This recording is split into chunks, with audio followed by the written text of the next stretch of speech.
Ano po ang reaction po nyo dito na pinayagan na po, no, na nasa budget na po itong 51.6 billion pesos para sa MyFit?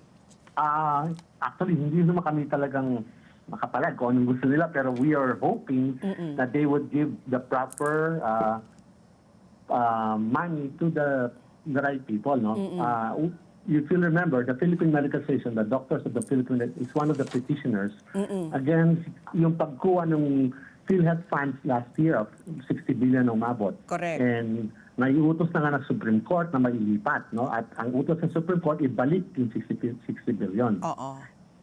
And to the point is, 2025 budget, wala akong binigay, zero budget na binigay sa PhilHealth. No? So, and PhilHealth po is the backbone of the universal health care. Yes. To be given to both the dalawang membro kasi ng PhilHealth ang mga direct contributors, yung mga nagbibigay ng 5% of their income monthly or annual. And then the indirect contributors, which are yung mga walang pambayad, mga binibigyan ng 4P, mga senior, mga wala talaga na nire-register ng LGU. And by estimate, I think there are 24 million of these indirect contributors as against around wala binigay na budget doon. So ang ating problema dyan, saan kukunin ng PhilHealth ang pagbibigay nila ng tulong na benefit sa ating mga kababayan. Ngayon, inilipat pa nila sa MAIT, no? Dati ang MyFit is only 23 billion, gagawin nilang 51 billion. Opo. So dinoble pa nila, no? Higit. Pero ang PhilHealth, no, ang bibigay na budget nila sa estimate natin, no, mga 113 billion, kasama na rin yung 60 billion na ibinabalik nila. From Lao. So in reality, ang binibigay nilang budget for PhilHealth is only around 53 billion. Kaya hinihingi ng PhilHealth for to have a good operational and give the health benefits to the people, mga 140 billion ang hinihingi nila, 140 billion, 147. Ay ibibigay lang 130, of which 60 billion para isinauli, isa sa uli. So ang binigay nila actually ngayon is only 53 billion. So nababahala ho ang mga doktor na ito na naman po ay bahagi ng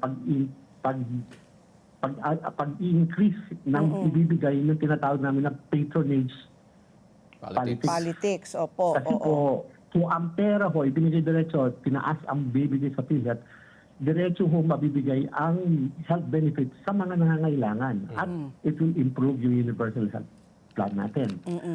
At this point, we already said, no, that giving health service is a right of every Filipino.